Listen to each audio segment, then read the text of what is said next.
Thank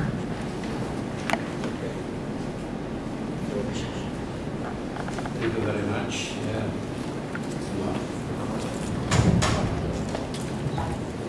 Maybe this time it's working. Let me start by saying that this debate, this conference is a very important initiative, and maybe we have to think in terms of continuing and strengthening this bilateral discussion about our relations and about Romanian Polish Strategic Partnership. The right time to think about it, and especially to think about concrete actions. And I will say that your ideas about highways is very important. Of course, we can think about money, about real possibilities, but let's think about the real meaning of this strategic partnership. It's important to put new realities on the map. I mean, new geopolitical realities, put new components of regional infrastructure, of communication between Poland and Romania, and these are tangible components of not only of Romanian Polish Strategic Partnership, but also about our cooperation on the Euro-Atlantic frontier. I will say that we have a very important responsibility, I mean Poland and Romania, and I will come back immediately. At the moment, our friend Professor Arman Goshu was mentioning some distant historical realities in order to discuss, do we have some grounds, some arguments for Romanian Polish strategic partnership. I would say that it's not necessary to go so deep, so back in history. We have very strong arguments. We have arguments describing this important ground for our cooperation after the First World War. Geopolitical realities, political, strategic, military and economic realities, supporting the idea that Poland and Romania are natural partners.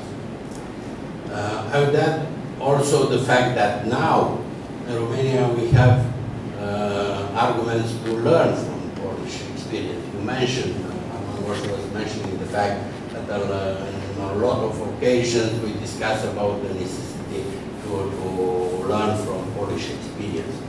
Yes, we have a lot to learn, and I will mention only a few things. The idea to have a vision, to develop a vision for modernizing our country.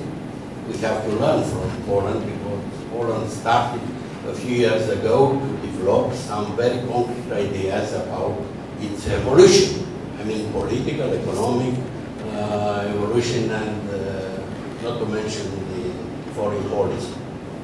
I mentioned on the fact that we have a lot to learn from the Polish experience, how to work with foreign capital in the banking industry.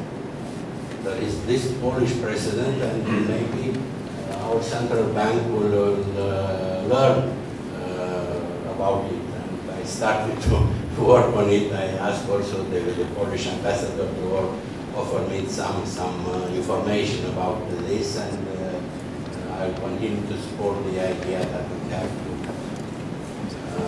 learn from your experience how to run foreign banks in Poland, and how to do it in Romania. But let me add only a few things about this idea that we need substance for this strategic partnership. I would say that we need to cooperate in order to have a say in the European Union and NATO. we started to learn how these organizations are functioning. We understand the idea that you need support in order to promote some initiative. You have to know how to develop coalition, how to develop partnerships. And in this context, I would say that Romania and Poland have a very important role in developing their capacity to have a say in both organizations.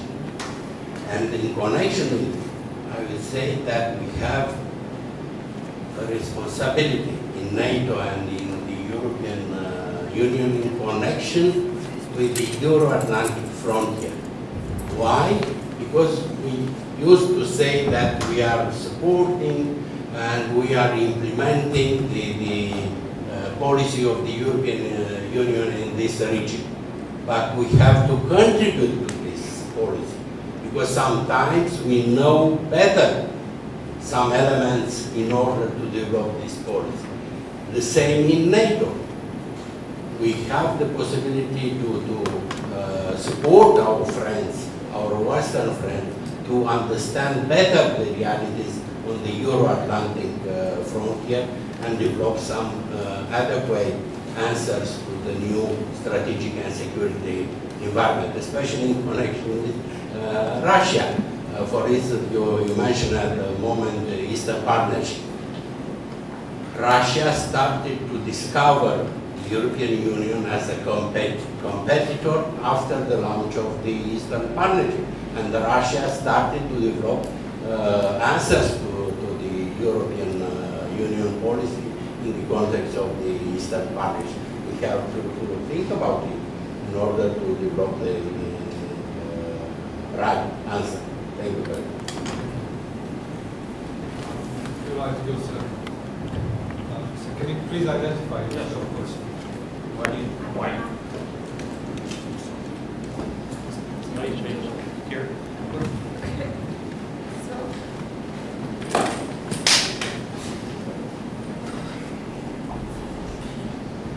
I can speak without the mic, okay? I can show you. It's on. Octavian Milevsky, I'm affiliated to the Black Sea Caspian Sea International Fund. I have a lot of ideas, but I will just keep to one of the ideas floated by Mr. Goshu, by Professor Goshu, who said that Poland is an example, as an institutional example in the academia and knowledge generation. We have here representatives from PISM and from OSVU. I met on numerous times, especially with people from OSVU, because I have interest in the East. My research interests are in the post-Soviet area, and each time I was amazed by the way they organize, by the way they generate knowledge, and by the way that knowledge reaches the institutions, the government. Romania is lacking this experience. I repeated it many times. I'll say it frank. It has centers which generate knowledge, but I'm not sure that knowledge reaches anyone, aside from a very narrow circle. So I would just have a very practical, if I may, a piece of advice. Why not organize 20, 30 people from the ministries, go to OSVO, see how it functions, and copy this institution in Romania? I'm sure the Romanian government will have much more knowledge, understanding of the East than it has now. Full stop. Thank you.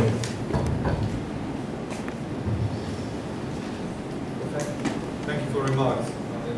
We've been touring today Romanian think tanks, and I have to say that I'm very impressed with the quality of our speakers and people we met. So I'm sure that there is more than adequate capacity in Romania to have a good think tank level.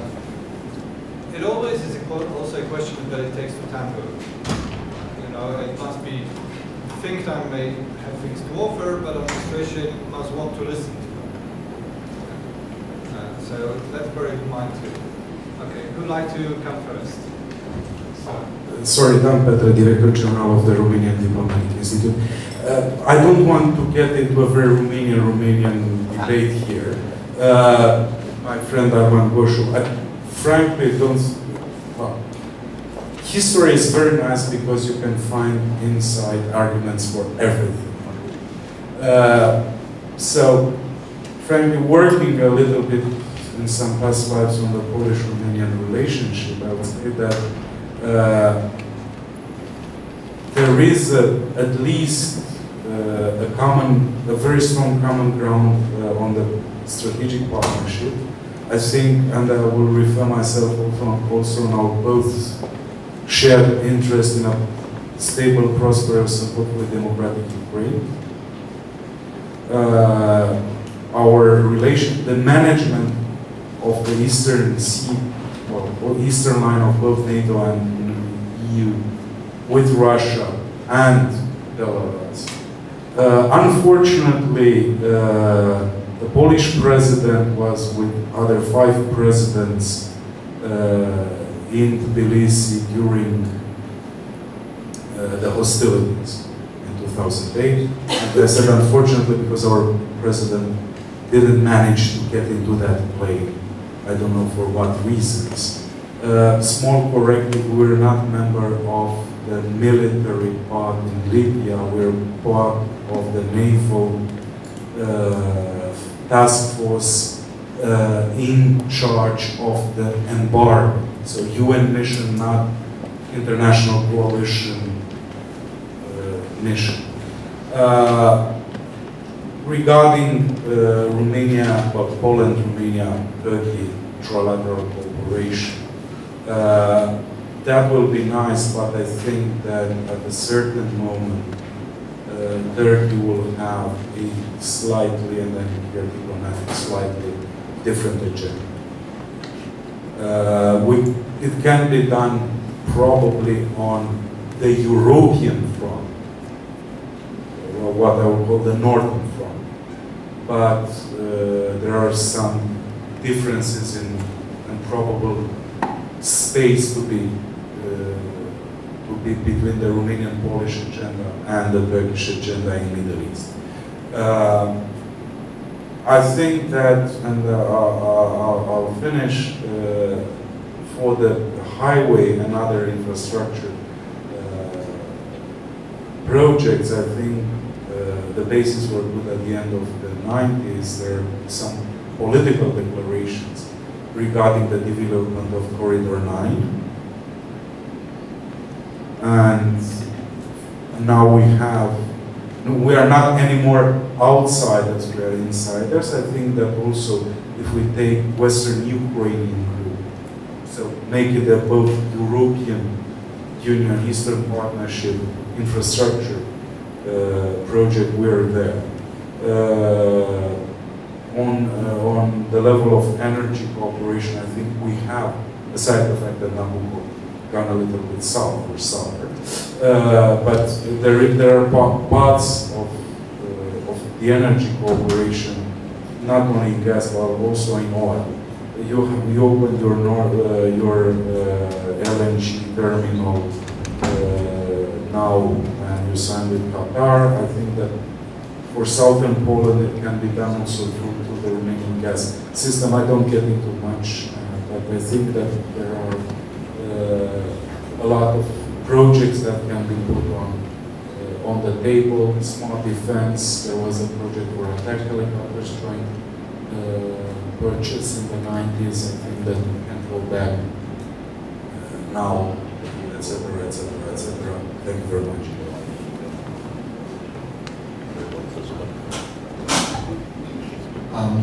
Thank you. Is there anybody else who'd like to? There's an urge to speak. Yes, sir. Can you please identify? Stanislav Sigriero, Romanian Center for European Policy. Lucas very much enjoyed the presentation, and as the forum is purpose to understand each other better, I have 2 quick questions. First one related to US President's decision to go for Congress in order to authorize military action. How do you think this is, if related to guarantees provided by Article 5? Now, what kind of debate is Poland on this issue? The second one, more than $40 billion or euros, it's pretty huge sum of money. what is the security perception of Poland? Against whom this arms modernization? What is the security perception in the nutshell, maybe for next 10 years? Thank you.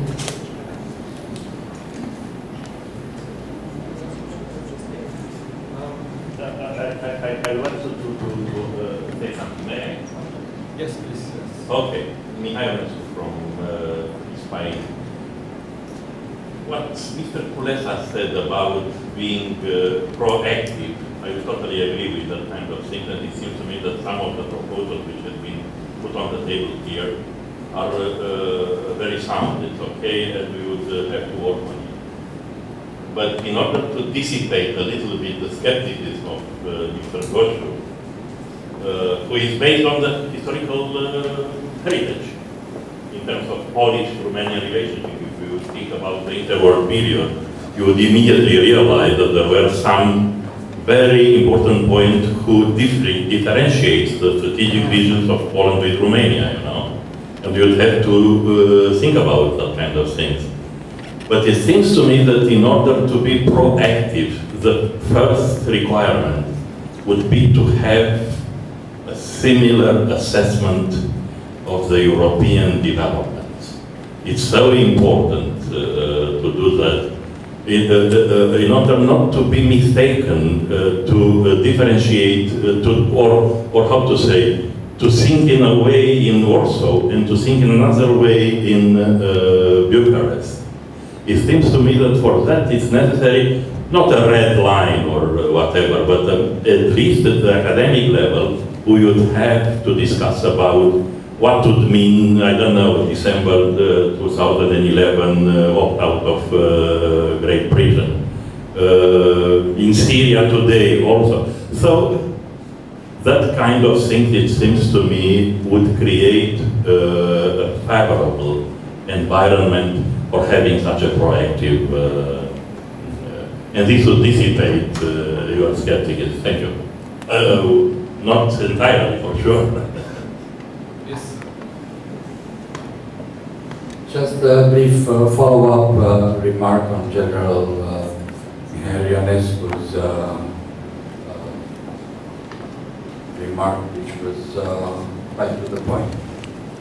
For the past almost 2 years, I have been involved together with the director of the Institute of Political Science and International Relations at the Romanian Academy in a German-sponsored project on Russia's relations with 8 countries.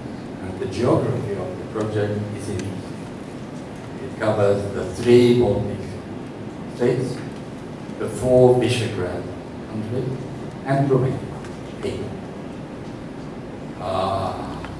I thought for a long time, why this geography? And I came to the tentative, not final conclusion, that those 8 countries were countries which traditionally, historically, used to have a problematic relationship with both Germany and Russia. And sorting out that relationship between the 2 powers that were pulling apart, or some at times even together, against the sovereignty of the countries in between, makes an interesting exploration for future work together on a better knowledge of history as relevant for our preoccupations of today. I have to say that we had 5 international conferences of the authors. We worked together and had several opportunities for private conversation with the Polish team, and we found that on most crucial points of interpretation of recent history, we think alike, very much. And that has to be capitalized properly, because the narrative on on recent Central European history is still very incomplete and sometimes faulty in the textbooks and research papers, even in our Western friends and allies. And I think that although we don't have the kind of problems that Poland has with Russia, Romania has with Russia, no longer with Germany, inshallah.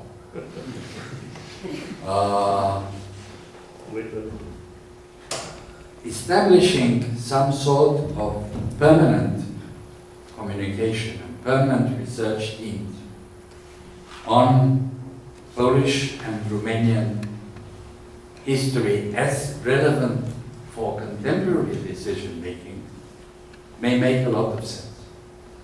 And we shall try to establish a joint team from the relevant Romanian think tanks and institutions. And it would be very useful to give consideration to that idea and to have direct correspondence in order to establish team and start working. It is not going to be too expensive. Most of it can be done by emails and so on, but we have to start it up. The prerequisites for such an exercise are indeed very, very promising. Thank you, sir. That's a very interesting proposal indeed, which we will duly note. Now, let's, we have already run out of time for this panel, so we go back to our panelists. And I ask you to be, really super brief because we ran out of coffee in a moment. But if I can just ask every single one of you to give me one recommendation that you'd like to take away from the session. One thing that you think should be done in relationship with vaccine. So let's start perhaps with Mr. Goshu, and then we go around. Work together in partnership to get a Romanian form on Ukraine and the Republic of Moldova, which will be better for this country and for us. Thank you, sir. Thank you very much. Also, I think strategic forum to be taken, to be held each year with NGOs, institutes, in order to advance the security agenda, the development of the security agenda of Romania and Poland. Thank you. I was actually asked a specific question, so allow me to answer very, very briefly. The President's decision to go to Congress and the credibility of Article 5, that was the first question, and the second, the reasons for the Polish modernization. And luckily for me, these are interrelated issue, because the way that the Syrian crisis is developing and the US response actually strengthened the case for more independent capabilities. So on Syria, first, the jury is still out. The crisis is far from over. Who knows, maybe after 2 weeks' time we'll all praise the wisdom of President Obama. But this is the second issue. It seems that the US would act according to its interpretation of whether the core US interests are at stake. And if these interests are not at stake, then we can expect less than if they are. And it's very probable that this reading of the core US security interests will get narrow and narrow. So not in every situation of a crisis in and around Europe we can count on the United States, which means that we should not complain about it endlessly, but we should actually take more responsibility, which brings us to the issue of modernization, which is about taking more responsibility by Poland as a serious security actor. As you know, we have in our law 190% of the GDP for defense. It has been around for a pretty long time. So the money was always there, but the deployments, first Iraq and Afghanistan, they were like, ball and chains, which was slowing us down. Without these deployments, or with these deployments very much limited, more money could be spent on modernization, and there is more openness from our decision makers to talk about it. And yes, in the background you have the US policy. You also have this Russian military modernization, which I mentioned, and the specter of the situation where it's not grave enough for the United States to be involved, but already pretty dangerous for us to make sure and justifying the need to have a little bit stronger independent defense capabilities.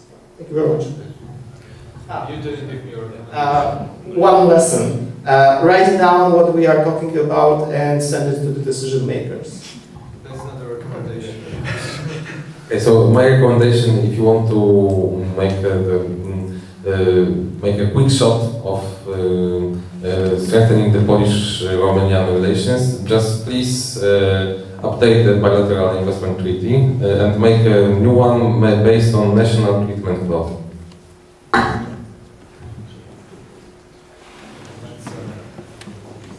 That's a very concrete recommendation that I was looking for.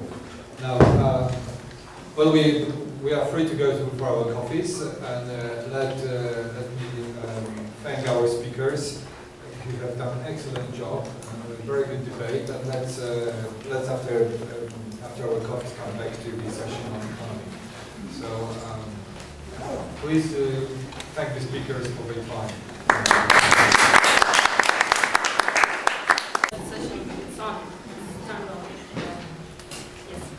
Now it's welcome to the second session, where we will try to look at ways in which Poland and Romania can improve their current cooperation in the economic field and live up to the potential which remains unfulfilled in this sector, but also at the opportunities which are to be achieved, especially in relation to the Eastern partners.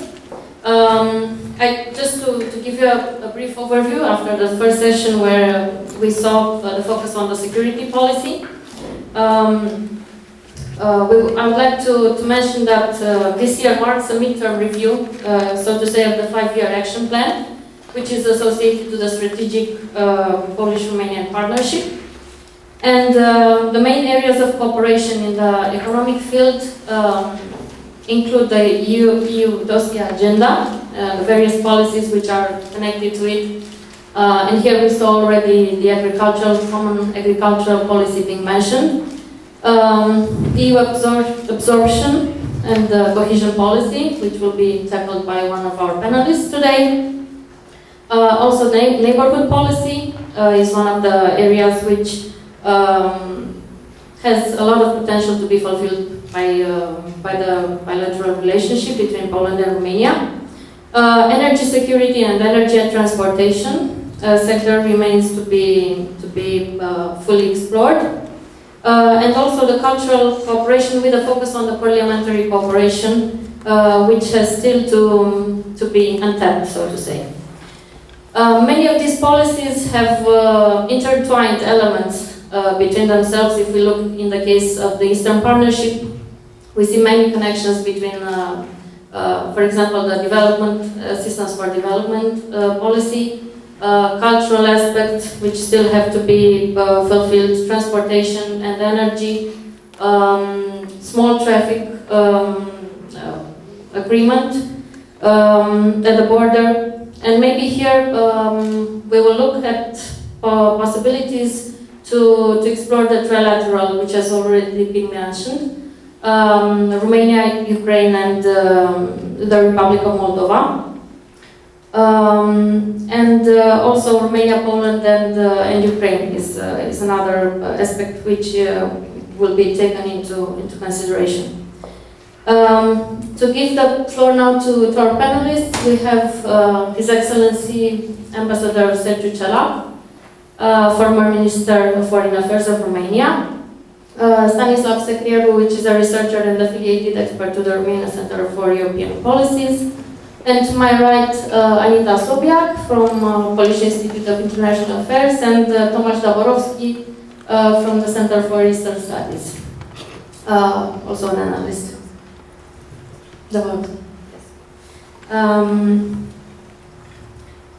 I will now give the floor to His Excellency, Mr. Jela.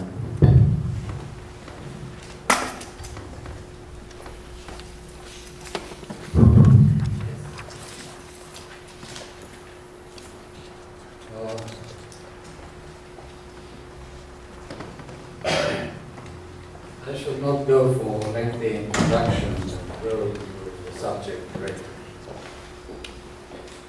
Unlike Poland, Romania had a very long and painful transition to democracy and market. And also unlike Poland,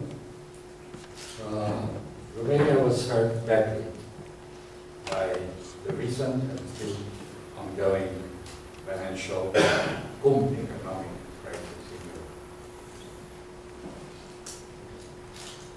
Europe. These days, the prospects are somewhat brighter for the macroeconomic figures look encouraging and bright and stable. According to the Economist Intelligence Unit, confirmed also by other sources such as the International Monetary Fund, the World Bank, and Business Europe,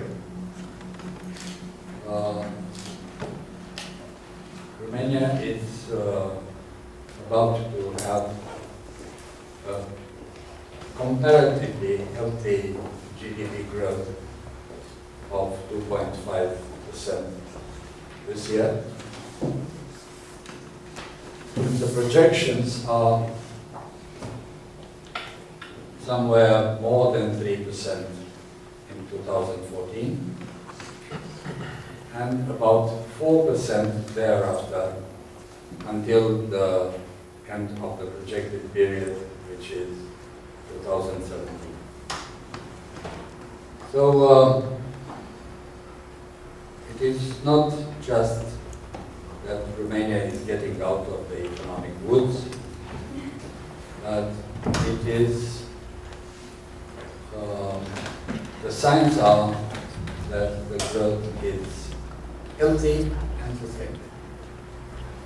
Therefore, it is a good time perhaps to take a fresh look beyond the rather vague provisions of the action plan attached to the strategic partnership and start thinking more ambitiously, more boldly about the projects that we are actually capable to do together for our mutual benefit and to the benefit of Europe as a whole, both regionally and bilaterally.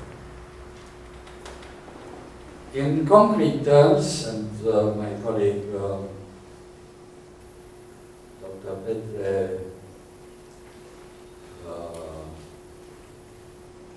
mentioned that in passing, energy is more than important. It is becoming vital. Currently, the European Union as a whole has a big and growing competitiveness problem because the price of gas in Europe is on the average about 4 times less than in the United States. Already some energy-intensive European companies are picking up and moving to the States. for obvious economic reasons.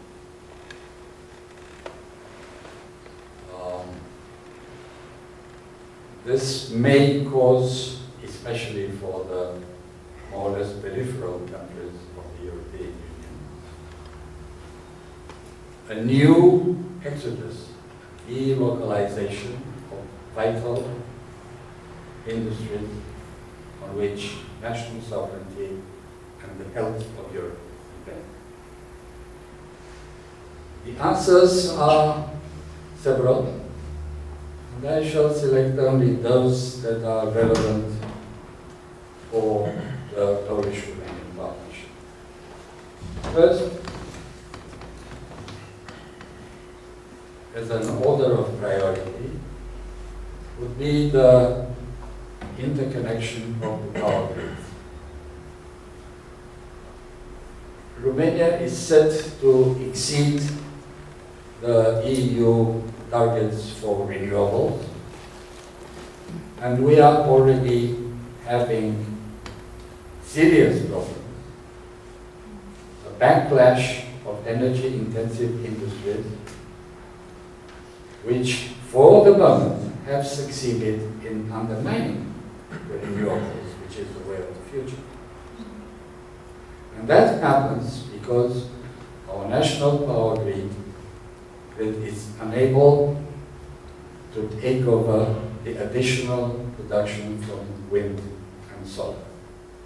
The investment still continues, although the amount of green certificates have been diminished by law recently.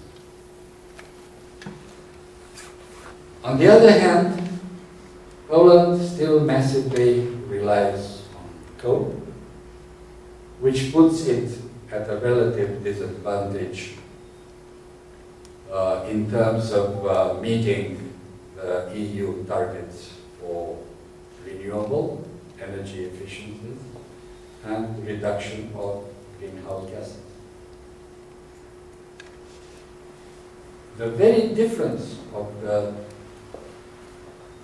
existing difference in the problems we have to face are a stimulus, an incentive, and a reason for closer cooperation. Our problems are different, but the answers to our problems are the same. The interconnection of grids is becoming an urgent necessity to be considered properly by the relevant administrations and agencies. In addition to that, both Poland and Romania are among those countries which are still relatively enthusiastic and realistically positive about shale gas. If you look at the map prepared by the US Energy Agency, you see that the most promising deposits of gas-bearing rock, which are eminently suited for fracking shale gas, are located in Poland and Romania, almost continuous belt, and also in the large Donetsk basin of Ukraine. So this is not only a very promising area in which Poland and Romania can exchange know-how and experience of working with mainly American companies which are in the league, but also in exploiting the possibility of joint action in Ukraine as our own expertise on shale gas materials. Thirdly, in just a few years, probably sooner than most people expect, Romania can count on substantial additional gas from offshore Black Sea perimeter, which are already starting production in modest amount, but very important promises for the future. So we have something to bridge the gap until shale gas comes online. For shale gas takes longer, 8 to 10 years, to move from exploration to actually production stage. The important thing to bear in mind when we talk about energy and Polish-Romanian cooperation in that area is that those countries have not only an economic but a social problem with the price of energy, electricity and gas both for industrial purposes and for households. Let us not forget the recent experience of Bulgaria, which a whole country, its political system, was destabilized starting from an apparently minor trigger, which was the price for heating and energy in households.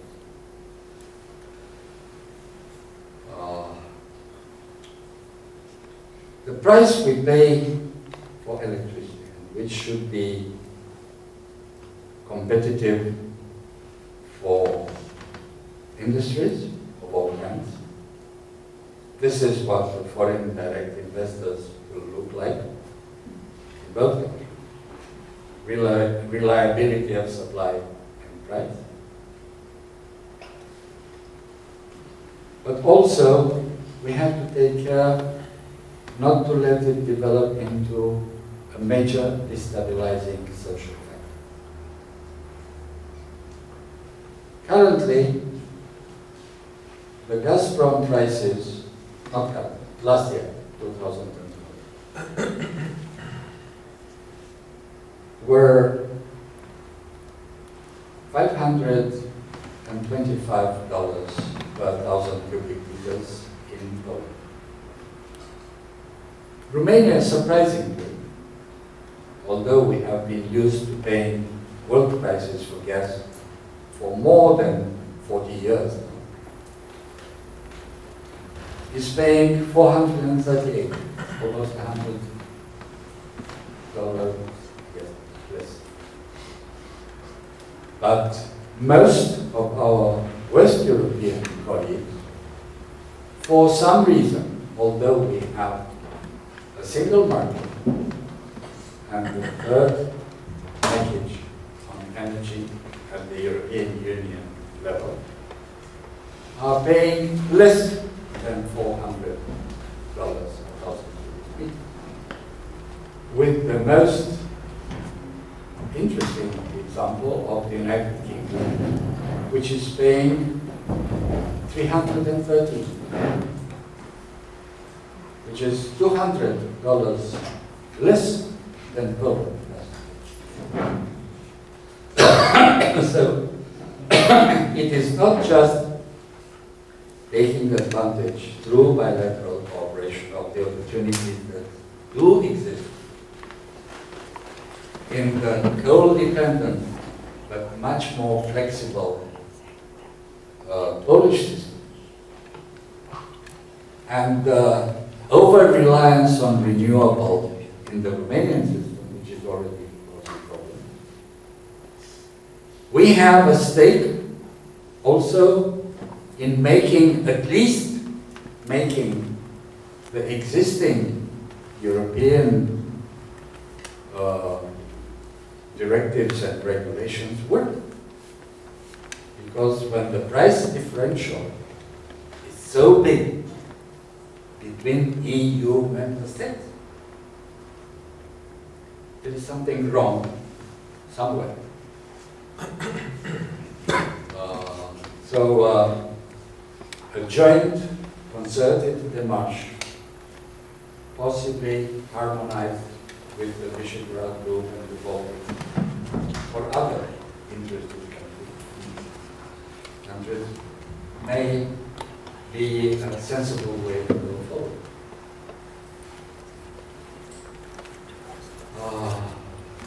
My next point concerns possible closer cooperation on Eastern Partnership.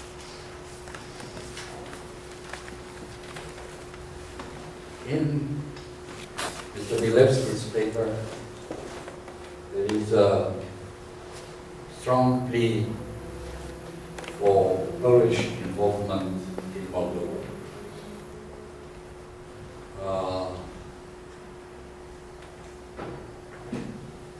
Which may be interesting, but will have to be examined on its merits, both economic and political. Because Poland is already strongly committed and may become overtly in Ukraine, in the Baltics, in Lithuania in particular, and in Belarus.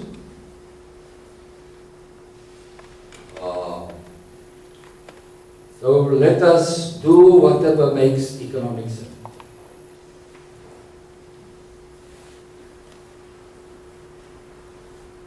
Romania is lagging behind quite a bit in its relations with Ukraine, which is a neighbor, the longest frontier. So we have a lot to learn by hooking up on already existing projects and processes going on between Poland and Ukraine. Wherever that is feasible, but probably before we start moving on that, we shall have to wait for what comes out of Vilnius. Because at this stage, nobody can say for sure after the surprise in Yerevan or in Moscow.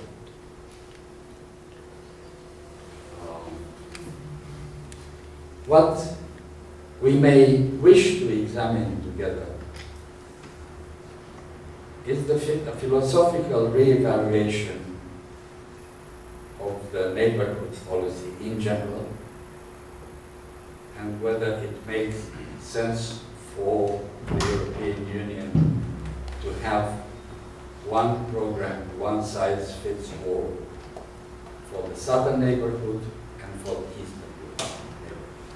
For God's sake, the eastern neighborhood are European. The southern Europeans are, the southern neighborhood are not, and they don't want to be. So, I know that in the conclaves of Brussels, this idea of even discussing the separation between the two tiers of the neighborhood policy is not going to be very popular. But what makes sense makes sense. What doesn't, doesn't. And perhaps starting possibly at an academic level, we could develop proper recommendations for our government to differentiate the approaches to the neighborhood and create, and also to reconsider the premises for the eastern neighborhood. I was encouraged to see that President Van Rompuy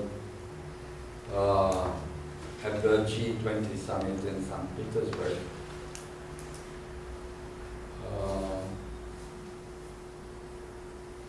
actually said that why should be either or? We have to develop alternative